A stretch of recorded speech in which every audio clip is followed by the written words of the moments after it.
نحمده ونصلي على حبيبه الكريم أما بعد فقد قال الله تعالى في كتابه العزيز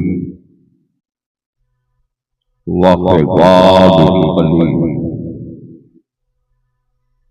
أعوذ بالله من الشيطان الرجيم بسم الله الرحمن الرحيم قد أفلح من تزكى وذكر اسم ربه فصلى صدق الله مولانا العظيم وصدق رسوله النبي الأمين المكين والحمد لله رب العالمين. انتہائی عقیدت و محبت کے ساتھ اپنے اور ساری کائنات کے آقا حضور سید عالم نور مجسم فخر بنی آدم مالک نو فخر رسولان نازش ہر دو جہاں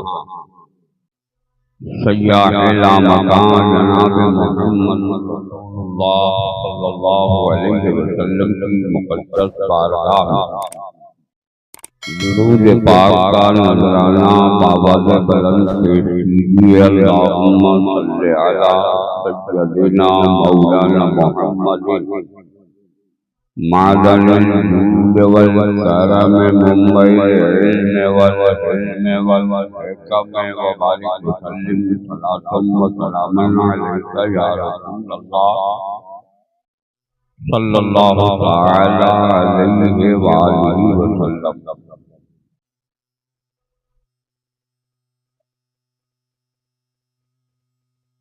ستم پہنا ستم کو بھولنا ہم کو بھی آتا ہے. ذرا سا آپ لوگ اپنا ولیوم بڑھائیے.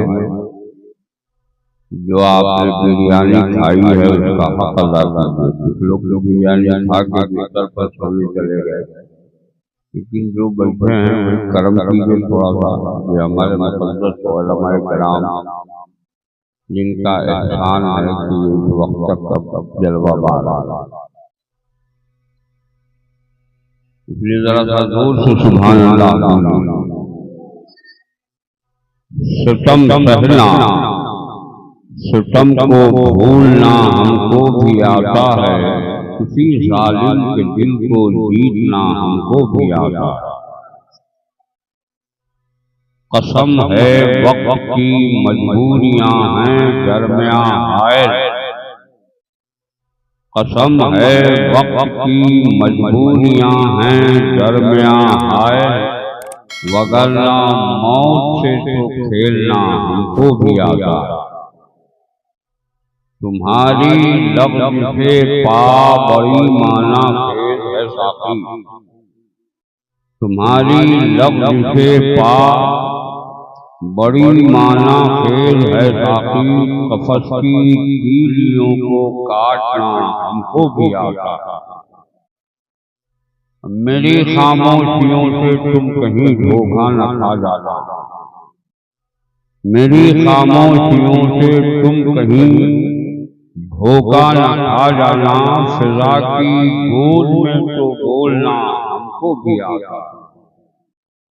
حضرات سر شام سے لے کر اب تک اپنے مقدس علماء کرام اور شورائے اسلام سے نعت پاک کے گلدستے پیارے رسول کی پیاری پیاری باتیں سننے کی سعادت حاصل کر اللہ سے دعا ہے مولا ہم سب کی حاضری کو قبول فرما. آج کی میلاد مصطفیٰ کی غلب و غائب آپ پر واضح ہے کہ جناب الحاج شمس الحق صاحب نے اپنے پوتے نواسی کے عقیقے کے موقع پر میلاد مصطفیٰ کا انعقاد کیا. منت بھی مانی تھی، دونوں کی تکمیل میں انہوں نے آج میلاد مصطفیٰ منایا، آپ حضرات کو بلایا، خوب کھلایا اور گھر جا کر سونے پر مجبور کیا۔ اللہ سے دعا کیجیے جس بچی کا عقیقہ ہے مولا اسے صحت و سلامتی عطا فرمائے، جملہ آسمانی زمینی بلاؤں سے محفوظ و مامون فرمائے۔ ہمارے اسٹیج پر جماعت اہل سنت کی کئی عظیم معتبر مقدس شخصیتیں تشریف فرما ہیں۔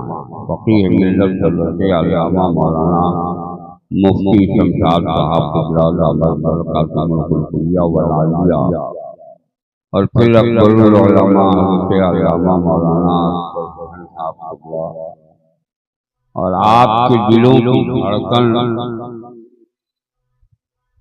حضرت علامہ مفتی علی الدین صاحب قبلہ دامت برکاتہم العالیہ اور دیگر مقدس علماء کرام در وبار۔ تھوڑی دیر محبت پر مجھ کو برداشت کیجیے، میں سوچا تھا کہ ہمارے حاجی صاحب نے آواز دی ہے، پورے لوگوں کا کھانا بنوایا تو سب لوگ کھانا کھا کے میلاد مصطفیٰ میں بیٹھیں گے، لیکن شاید یہ اصول ہی ان کو نہیں معلوم۔ مغرب بعد جیسے عشاء کے فوراً بعد میری تقریر کراتے، اس کے بعد صلاۃ و سلام پڑھا کے آپ کھانا کھلوا دیتے، سب لوگ جم جاتے۔ مگر آپ نے تو محبتوں کا اظہار کیا اور ان لوگوں نے آپ کے ساتھ کس الفت کا مظاہرہ کیا ہے یہ آپ کو۔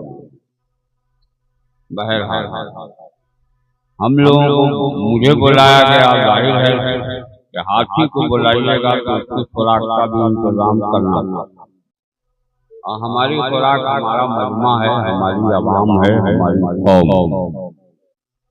اس لیے تھوڑی دیر محبت سے ہمارے بزرگ آدمی جو اس وقت دونوں ہاتھ اپنے سر سے لگائے ہیں، بہت دیر سے نیند کی آغوش میں دھوکے مار رہے ہیں، ان سے میری گزارش ہے کہ تھوڑا سا کرم کیجیے اور جب جائیے سبحان اللہ، زور سے بولیے سبحان اللہ۔ آج جن حالات سے ہم اور آپ دوچار ہو رہے ہیں، ہمارے ہاں آپسی نفاق، طبقاتی کشمکش، لسانی عصبیت، خانقاہی تعصبات، بلیک مارکیٹنگ، رشوت خوری، زناکاری، عیاشی جیسی مہلک بیماریاں بہت تیزی سے بڑھتی چلی جاتی ہیں۔ آخر اس کے دفاع کی صورت کیا ہے؟ تو ڈاکٹر اقبال نے برسوں پہلے کہا تھا کہ طریقے مصطفیٰ کو چھوڑنا ہے وجہ بربادی، اسی سے قوم دنیا میں ہوئی بے اقتدار۔ اگر آج بھی آپ چاہتے ہیں اپنا کھویا ہوا وقار، کھوئی ہوئی عظمتیں، کھویا ہوا روب و دبدبہ آپ کے گھر پلٹ کر آ جائے تو پیارے آقا صلی اللہ علیہ وسلم کی پیاری پیاری سنتوں پر عمل کریں، آپ کی زندگی میں انقلاب آتا ہے۔ چلیے جتنے لوگ بیٹھے ہیں اتنی لوگ بیداری سے کھل لیں اور ان میں سے ایک بات پر بھی عمل کر لیں تو ہماری بھی کامیابی ہے اور بانی مجلس کی بھی کامیابی ہے۔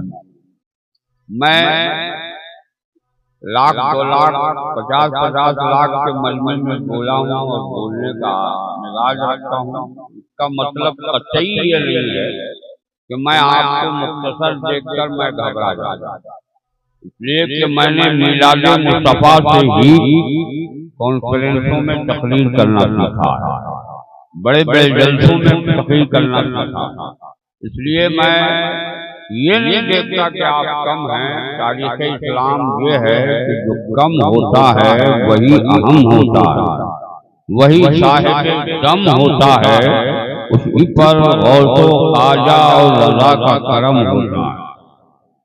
بولیے نا، بولیے، اگر نہیں بولیے گا میرے پاس بہت سارے مسالے ہیں جو استعمال کروں گا تو آپ کو بلوا کے نہیں رہوں گا، آپ چاہے جتنے گونگے بنے۔ میں دعا کرتا ہوں مولا ہماری قوم کے گونگا پن کو توڑ دے، اس لیے کہ جب سے یہ قوم گونگی ہو گئی ہے، بھارت کے سیاسی سڑکوں سے بہت سارے گیدڑوں نے ہنکاری مارنا شروع کر دیا۔ تم تو عالمی کٹھار کے شیر ہو کہ آج بھی دہاڑ دو تو بھارت کے سارے سیاسی سڑکوں میں یہ سیاسی گیدڑ چھپنے پر مجبور ہوتے ہوئے نظر آ رہا ہے۔ جا رہے ہو بابو جتنے لوگ بے ٹوپی کے ہم لوگوں کے ساتھ کھائے تھے سب لوگ چلے گئے، اللہ توفیق دے کہ کم سے کم کھانے کا ثبوت تھوڑا سا پیش کرنا چاہیے۔ تھوڑی دیر بیٹھے زیادہ دیر میں بولوں گا، بہرحال آپ کو بھی توجہ دیجیے اور پیاری بات جو میں عرض کرنا چاہتا ہوں کہ دل کی تختی پر نقش کر لیجیے، شاید وہ کام آ جائے۔ میرا خیال ہے جتنے لوگ بیٹھے ہیں اگر ہر آدمی سے میں پوچھوں کہ آپ کامیاب ہو تو جواب ملے گا میں کامیاب نہیں، کامیابی کی راہ ڈھونڈ رہا ہوں۔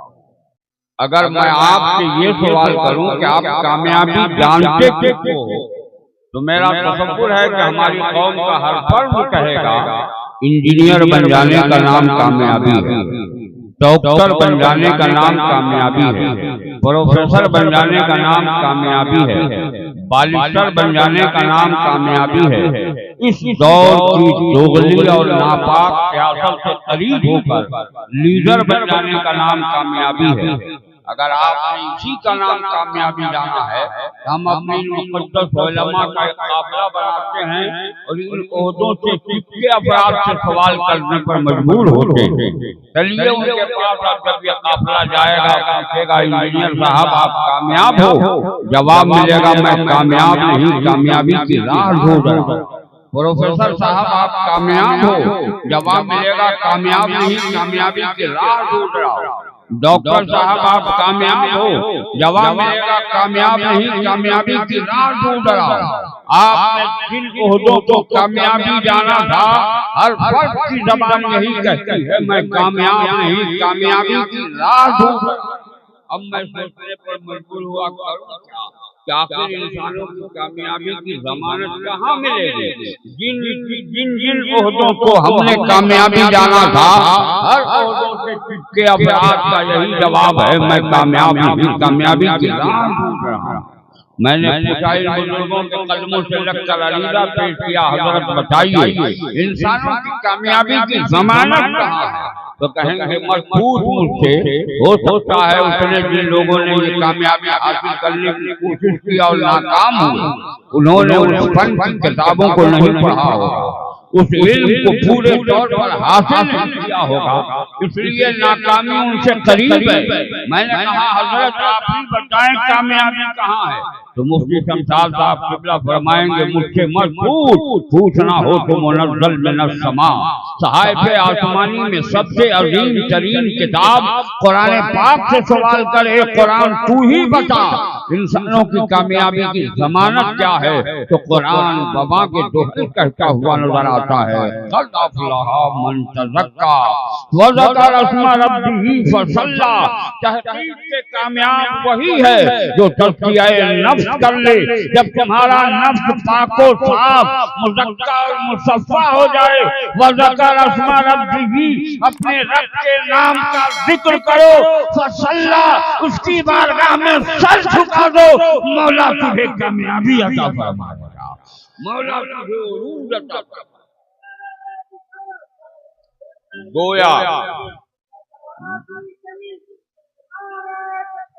گویا انسانوں کی کامیابی کا جو راز ہے وہ تین چیزوں پر، ایک یہ ہے تزکیہ نفس، دوسرا ہے ذکر اسم ربی اور تیسرا ہے اس کی بارگاہ میں سجدوں کے نذرانے۔ اب میں چیزوں کو تفصیل سے نہیں بیان کر سکتا ورنہ کئی راتیں چاہیے، پھر بھی کما حقہ حضور قادری آپ کے سامنے یہ بیان کرنے سے قاصر ہے، مگر چند لمحوں میں چند جملوں میں کچھ باتیں اچھی اور پیاری میں آپ تک کہنے کی جسارت حاصل کرتا ہوں۔ ہم نے اپنے مقدس علماء کے طلبوں کی دھول کو چہرے کا غازہ ملا، عریضہ پیش کیا حضرات تزکیہ نفس کیا ہے؟ حضرت نے فرمایا کفر سے نفس پاک ہو، ذرا زور سے بولیے گا، بولتے رہیے گا تو کچھ ہمارا حوصلہ بھی بلند ہوگا اور آپ کو سنانے میں میں کامیاب بھی ہو جاؤں گا۔ شرک سے نفس پاک ہو، بدعقیدگی سے نفس پاک ہو، بے حیائی سے نفس پاک ہو، ساری برائیوں سے جب نفس پاک ہو جائے تو اسی کو تزکیہ نفس کہتے ہیں، اور جب نفس کی پاکی آپ کو حاصل ہو جائے تو وذکر اسم ربہ، اپنے رب کے نام کا ذکر کرو، فصلی، اس کی بارگاہ میں سر جھکاؤ، تمہارا سر جھکتا جائے گا، میرا رب تجھے فلاح عطا فرمائے گا، میرا رب تجھے کامیابی عطا فرمائے گا۔ مگر آپ میں سے کچھ افراد ایسے ہیں جیسے ہمارے چلے گئے کہیں جو نیتا آدمی بھی ہیں، حاجی بھی ہیں، الحمدللہ اللہ تعالیٰ ان کی عمر میں برکتیں عطا فرمائے۔ اگر وہ نیتا گیری کا لبادہ اوڑھ کر یہ سوال کریں اور قادری جو کام زیادہ تعداد میں ہوتا ہے وہی کامیاب ہوتا ہے، میں نے کہا یہ غلط فہمی ہے آپ، تعداد کے اعتبار سے انسان کامیاب نہیں ہوتا، کردار کے اعتبار سے انسان کامیاب ہوتا ہے۔ ذرا زور سے بولیے گا سبحان اللہ۔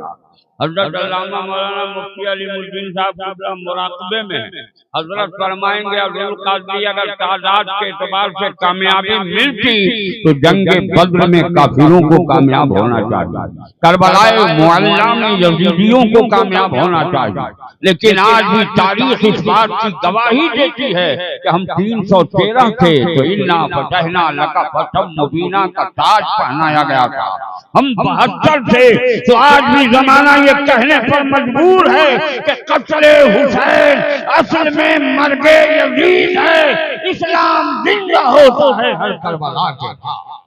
گویا تعداد کے اعتبار سے کامیابی نہیں ملتی، تعداد کم ہو پھر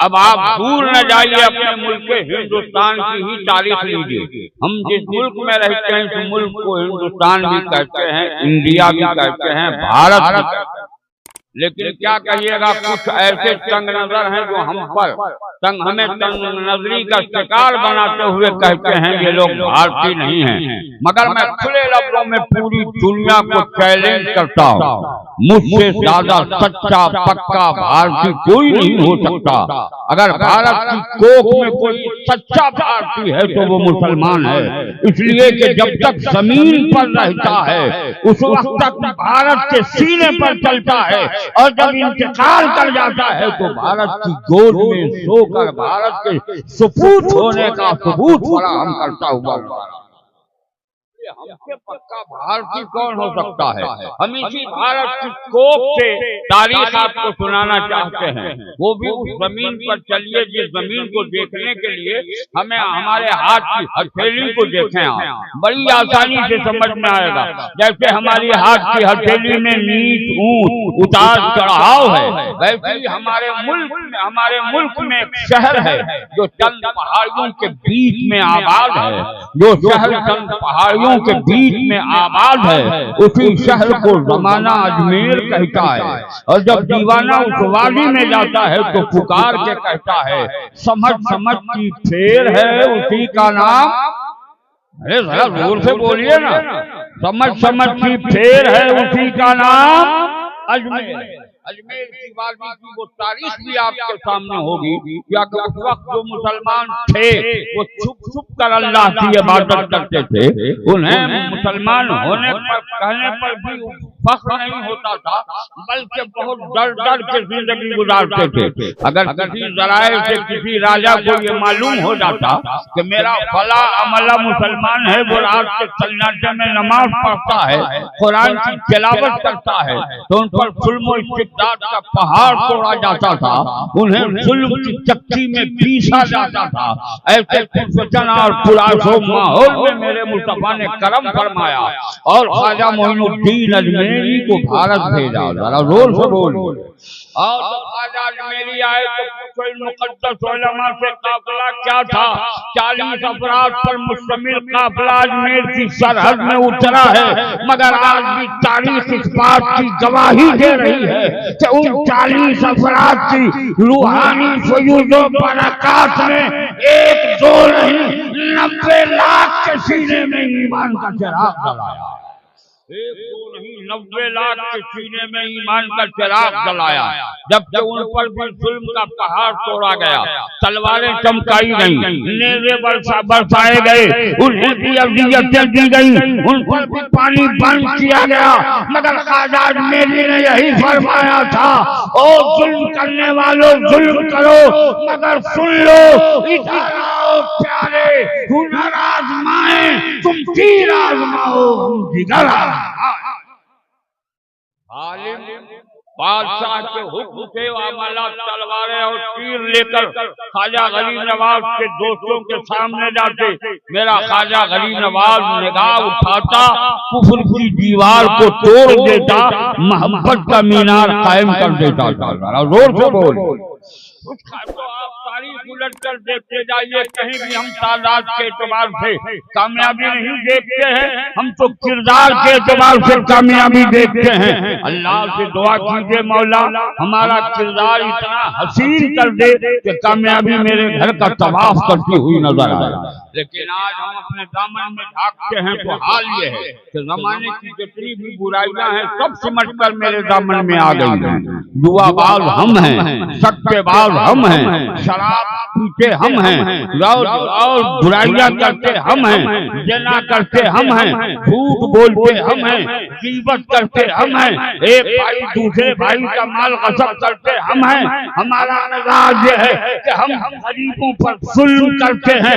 میں کھلے لفظوں میں کہتا ہوں، او بھارت میں رہنے والوں اور او پراتی کے مسلمانوں، تم اس لیے پیدا نہیں کیے گئے ہو، تیرے وجود کا مقصد ہے کہ تو اللہ کی عبادت کر، اور جو اللہ کی عبادت کرے گا وہ جھوٹ نہیں بول سکتا، وہ زنا نہیں کر سکتا، وہ برائی نہیں کر سکتا، وہ کسی کا مال غصب نہیں کر سکتا، وہ کہیں کسی کو دھوکہ نہیں دے سکتا ہے۔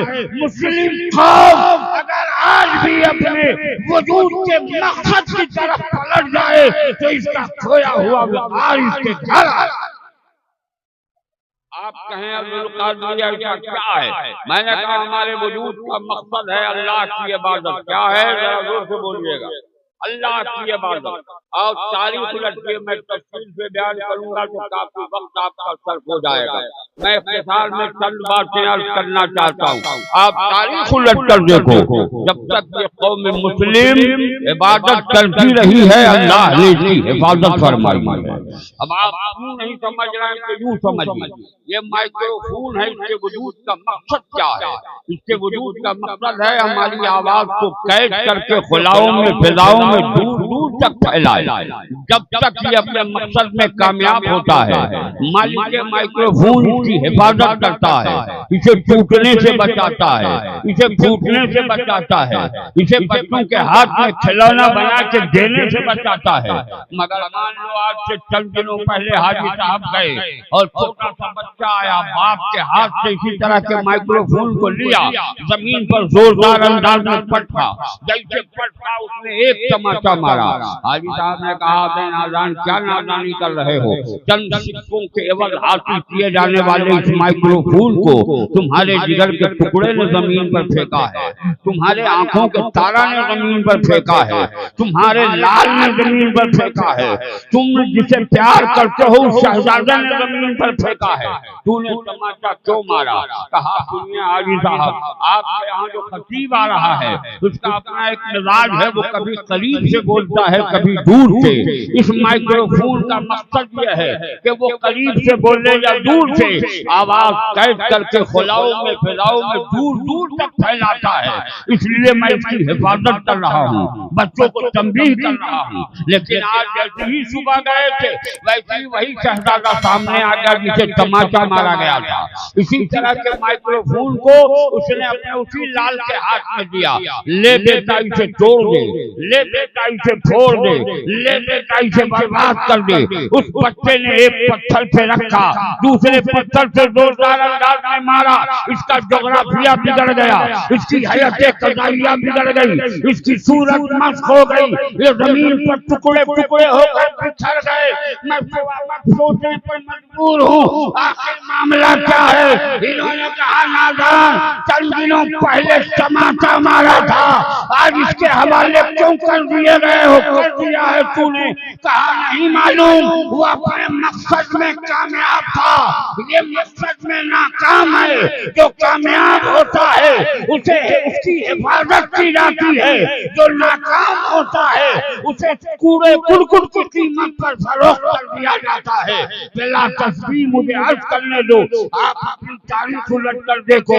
جب تک قوم مسلم اللہ کی بارگاہ میں سجدوں کا نذرانہ پیش کر کے کمال عبودیت کا اظہار کرتی رہی ہے، میرے رب قدیر نے اس قوم کو تیروں سے بچایا ہے، تلواروں سے بچایا ہے، ظلم کے یلغار سے بچایا ہے، آندھیوں سے بچایا ہے، سمندر کی لہروں میں ڈوبنے سے بچایا ہے، آگ کے شعلوں میں جلنے سے بچایا ہے.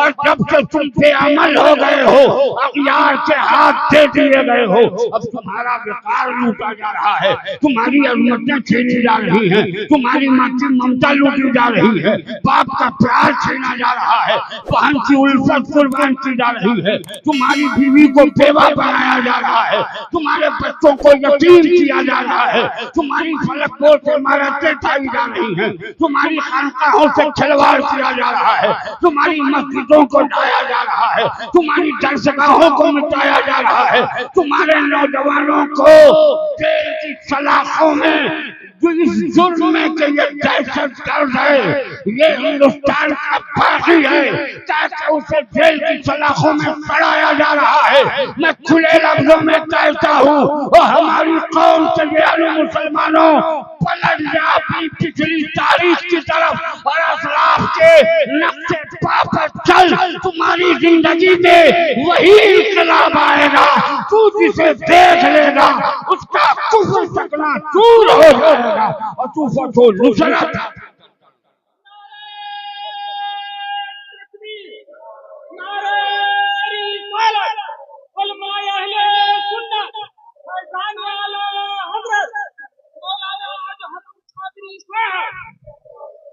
آج ہمارا پورا کا پورا سماج، پورا کا پورا آوا خراب، ہماری نئی نسلیں تو بربادی کے اس دہانے پر پہنچ چکی ہیں، ان کا مستقبل تاریخ ہی نظر آتا ہے. آپ کہیں گے قاضی وہ کیا؟ کہا دیکھیے ہر ہاتھ میں جس ہاتھ میں موبائل ہے، وہ لوگ جن کے پاس موبائل نہیں ہے وہ بھی سن لیں، ہر کے پاس موبائل ہے. رات کا سناٹا ہوتا، گھٹا ٹوپ تاریخی ہوتی. اگر یہی کسی قوالی کی مجلس ہوتی تو اس گاؤں کا نہ ایک بوڑھا سوتا نہ ایک جوان سوتا.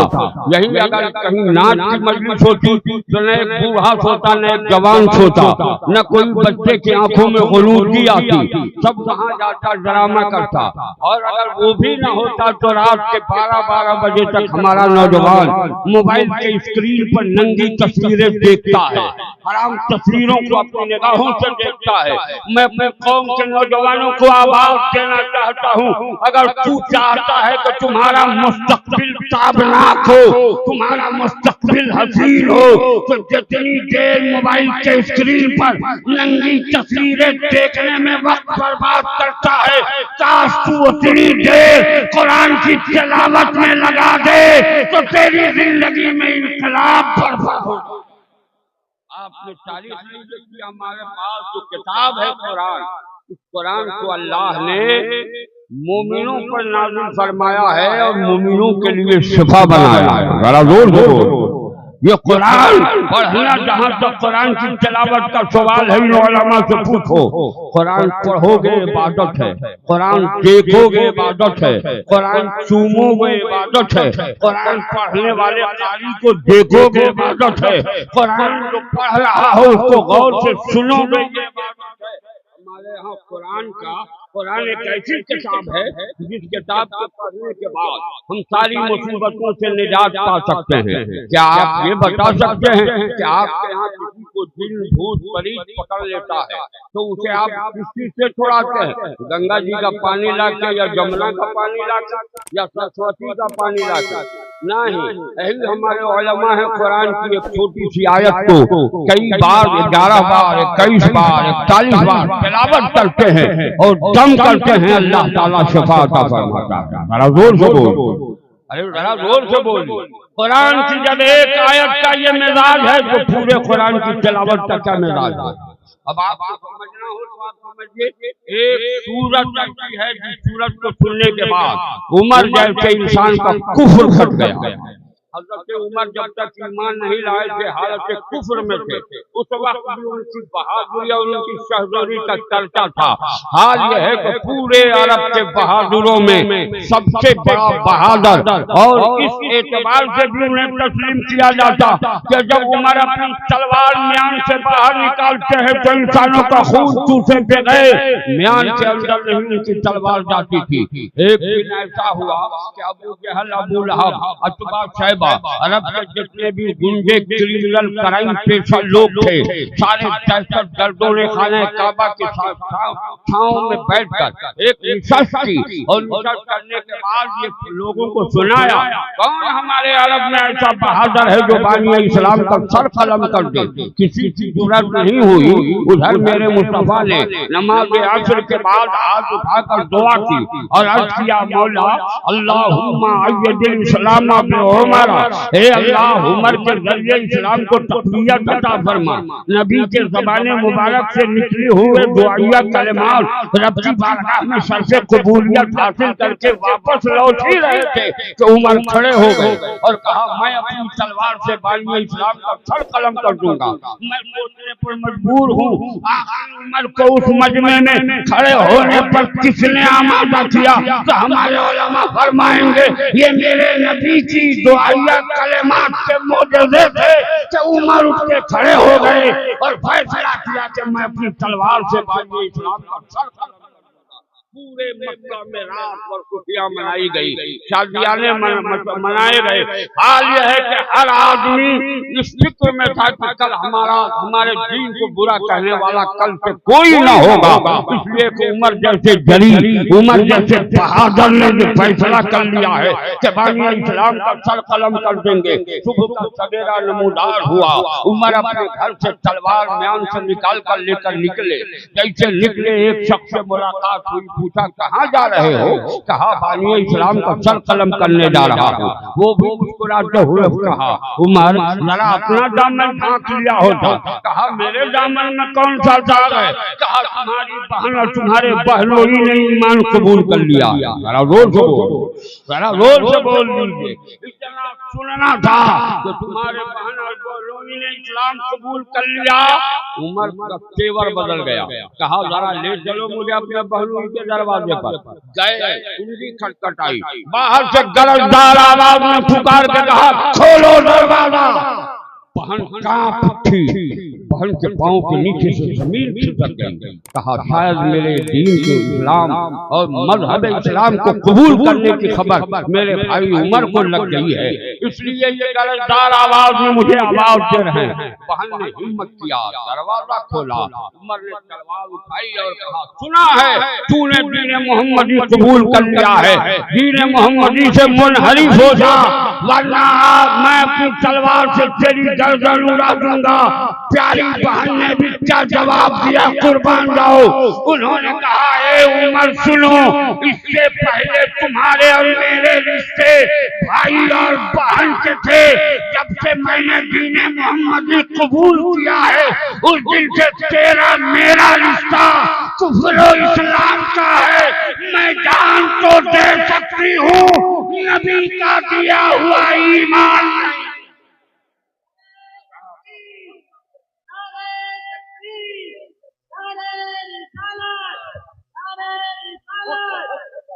لیکن عمر نے دروازے سے ہی بہن کی آواز سنی تھی جس میں قرآن کی تلاوت تھی. ذرا زور سے بولو.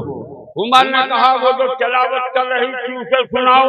ہمارے علماء فرماتے ہیں سورہ طٰہٰ یا سورہ حامیم کی تلاوت فرمائی. جو عمر کل تک یہ کہتے تھے کہ محمد عربی پچھلے نبیوں کی کہانیاں سناتے ہیں، اس عمر نے پکار کے کہا اے پیاری بہن یہ کلام کسی بندے کا نہیں، یہ تو خدا کا معلوم ہوتا ہے. ذرا زور سے بولیے. مجھے وہاں لے جایا جائے۔ حضرت عمر اپنے بہنوئی کے ہمراہ گئے۔ حضرت حمزہ نے دیکھا، دیکھنے کے بعد فرمایا سرکار سے حضور اجازت ہو تو عمر اپنی تلوار میان سے باہر کیے ہوئے آ رہے ہیں، حکم ہو تو میں اپنی تلوار سے انہیں زمین پر ڈھیر کر دوں۔ مصطفیٰ جان رحمت کے لب آئے ناز پر مسکراہٹ، پیارے آقا نے ارشاد فرمایا اے حمزہ راستہ کشادہ کر دو، نیت بخیر ہے۔ ذرا زور سے بول، نیت بخیر ہے۔ حضرت عمر جیسے اندر داخل ہوئے، چلانی چاہیے تلوار، مگر تلوار دوسری جانب گری ہے۔ عمر قدم ناز مصطفیٰ میں گر گئے، پڑھ لیا اشہد ان لا الہ الا اللہ و اشہد ان محمدا عبدہ و رسولہ۔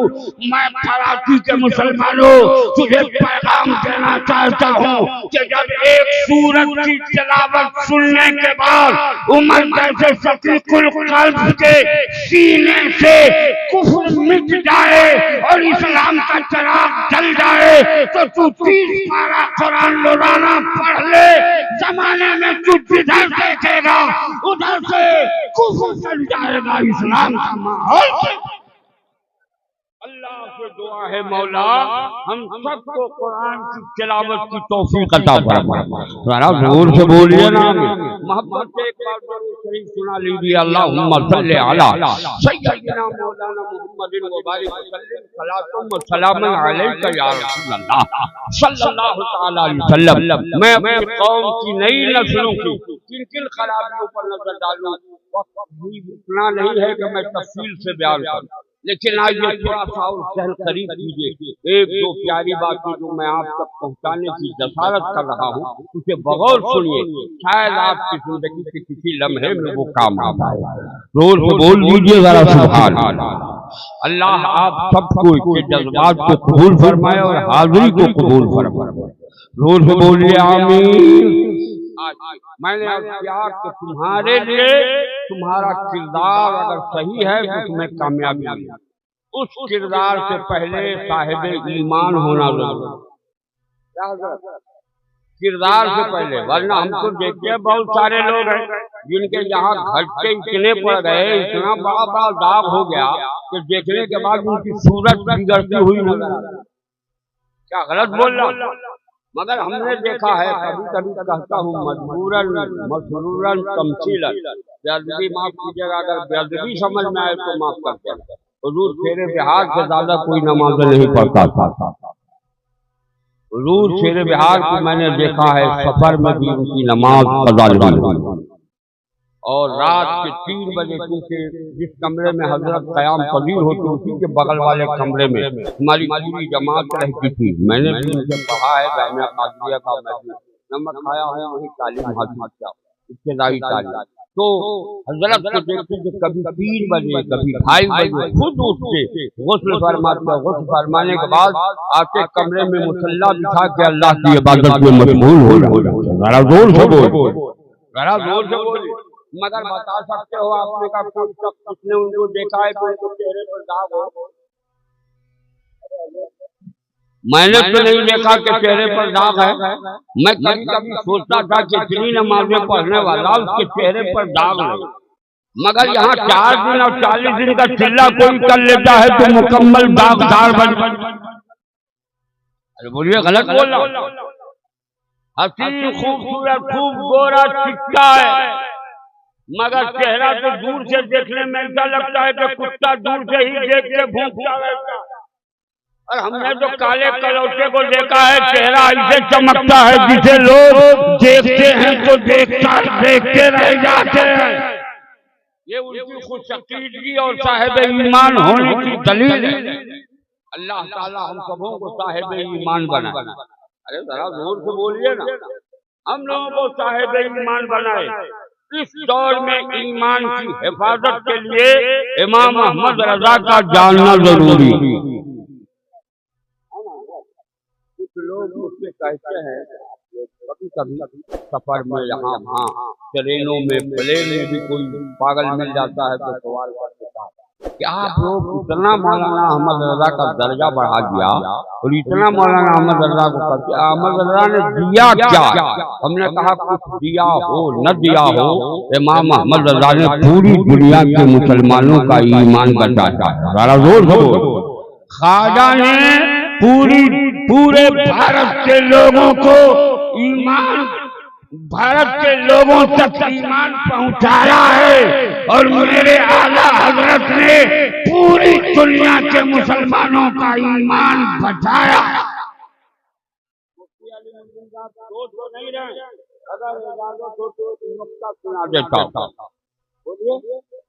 اگر اجازت ہو تو ایک نقطہ، بہت پیارا نقطہ ہے، اگر آپ سن لیں تو ایمان میں ضلع پیدا۔ ہم سے جب یہ سوال ہوتا ہے کہ اعلیٰ حضرت نے دیا کیا ہے، تو میں ان سے یہ سوال کرتا ہوں کہ یہ بتاؤ اعلیٰ حضرت کی تحریر کیا تھی اور اعلیٰ حضرت کی تحریر کیا تھی؟ جب ان بزرگوں کے قدموں سے لپٹتا ہوں تو حضرت فرماتے ہیں کہ اعلیٰ حضرت کی تاریخ پیدائش بتا سکتے ہو، سن پیدائش بتا سکتے ہو؟ میں نے کہا 10 شوال المکرم 1272 ہجری میں اعلیٰ حضرت پیدا ہوئے۔ میرا زور سے بول۔ بس جیسے میں نے کہا ویسے مفتی علی مدین صاحب کھڑے ہو گئے، کہا مولانا 1200 کو الگ کرو، 72 کو الگ کرو، امام احمد رضا فاضل بریلوی کی تحریر بھی سمجھ میں آئے گی، ان کی تحریر بھی سمجھ میں آئے گی۔ میں نے کہا چلو، میں نے دونوں کو الگ کیا تو مفتی شمشاد صاحب پکار اٹھے، ارے امام احمد رضا کو اللہ نے 1272 ہجری میں اس لیے بھیجا کہ 72 فرقے باطلہ سے بچنے کے لیے امام احمد رضا نے 1200 سے زائد کتابوں کا ذخیرہ عطا فرمایا۔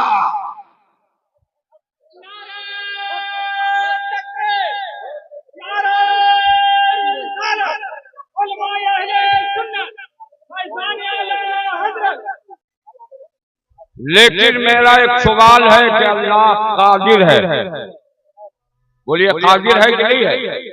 8 تاریخ کو کیوں نہیں اعلیٰ حضرت کو پیدا فرمایا؟ 11 کو کیوں نہیں؟ 14 کو کیوں نہیں؟ 15 کو کیوں نہیں؟ یہ 10 شوال المکرم کو کیوں پیدا فرمایا؟ بولیے اگر اجازت ہو تو سنا دیتا۔ 10 شوال المکرم کو اللہ نے اعلیٰ حضرت کو کیوں پیدا کیا؟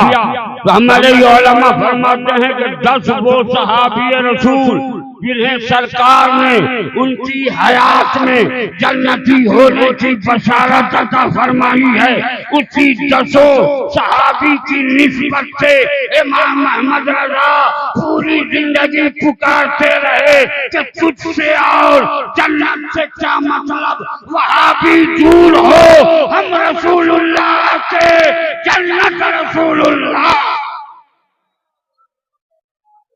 پوری زندگی اعلیٰ حضرت نے یہ پیغام کہ ہم رسول اللہ کے جنت، ذرا زور سے بولیے، اعلیٰ حضرت نے یہ فیصلہ فرما دیا کہ وہابی جو ہوں گے، دیوبندی ہوں گے، جتنے بھی اہل سنت والجماعت کے خلاف ہیں، وہ سب کے سب جہنمی ہیں۔ بولیے جہنمی ہیں کہ نہیں؟ ارے بولیے جہنمی ہیں۔ اب آپ بتاؤ، اگر ہم اس کو تھوڑا سا رخ موڑ دیں تو ہمارا دعویٰ ہے کہ وہ جہنمی ہیں، ہم جنتی ہیں۔ ارے بولیے ہے نا، مومن کے سینے میں رائی کے دانے کے برابر بھی اگر ایمان ہوگا تو میرا رب اسے جنت میں ضرور بھیجے، یہ یقین ہے ہمارا، تو وہ جنت عطا فرمائے۔ مگر جس کے پاس ایمان ہی نہ ہو وہ جنتی ہوگا یا جہنمی؟ ذرا زور سے بولیے، جہنمی ہوگا۔ اب آپ بتائیے، جنتی اور جہنمی دونوں میں رشتہ ہو سکتا ہے؟ آگ اور پانی یہ دونوں اکٹھا ہو سکتے ہیں؟ آسمان اور زمین یہ دونوں اکٹھا ہو سکتے ہیں؟ نہیں ہو سکتے۔ مگر میں کھلے لفظوں میں کہتا ہوں، اور سنی سہول عقیدہ مسلمانوں، جب تیرا یہ نظریہ ہے کہ جنتی اور جہنمی دونوں میں رشتے نہیں ہو سکتے، تو اپنی بیٹیوں کی شادی وہابیوں کے یہاں دیوبندیوں کے آپ کیوں کرتے ہو؟ اپنے بیٹوں کی شادی وہابیہ اور دیوبندیہ سے کیوں کرتے ہو؟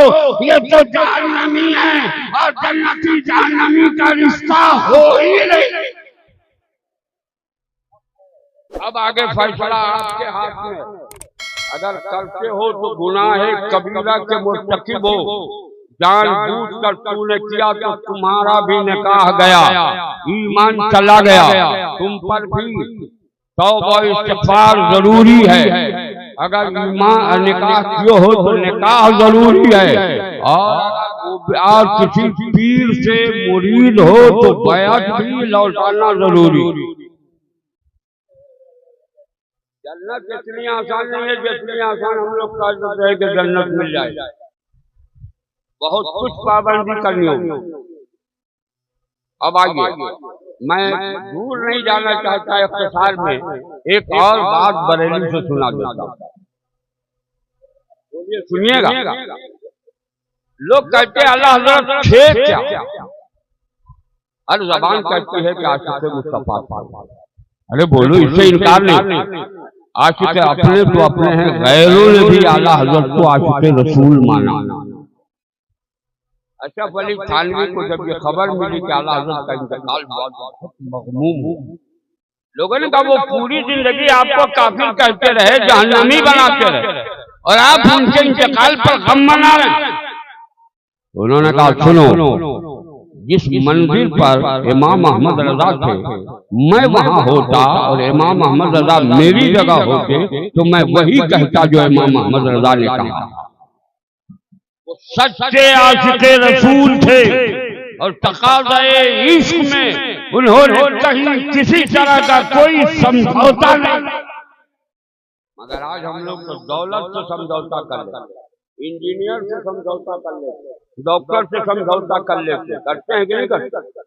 یہی وجہ ہے کہ خار ہو رہے ہیں، ذلیل ہو رہے ہیں، رسوا ہو رہا ہے، برباد ہو رہے ہیں، نسلیں خراب ہو رہی ہیں، نسلیں برباد ہو رہی ہیں۔ اس کی واحد وجہ یہ ہے تو ایمان پر قائم نہیں ہے۔ آج بھی ہو جو براہیم سا ایمان پیدا آج کر سکتی ہے انداز گلستہ۔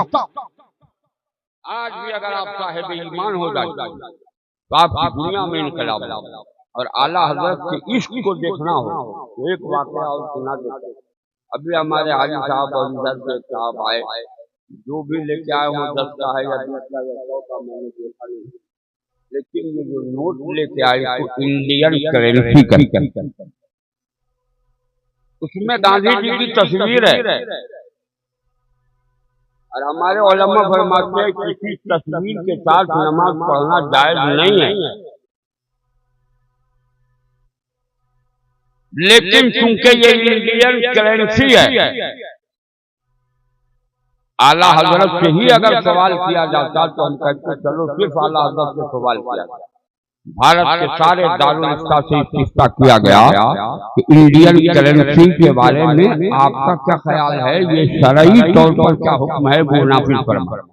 ہر آدمی نے قلم اٹھا کے جواب لکھا، یہ مسئلہ زیر غور ہے، فقط بندہ مارا۔ کسی نے جواب نہیں دیا۔ سارے بھارت کے ملا لوگ، کٹ ملا لوگ خاموش ہو گئے، گونگے ہو گئے، ان کا قلم نہیں چلا۔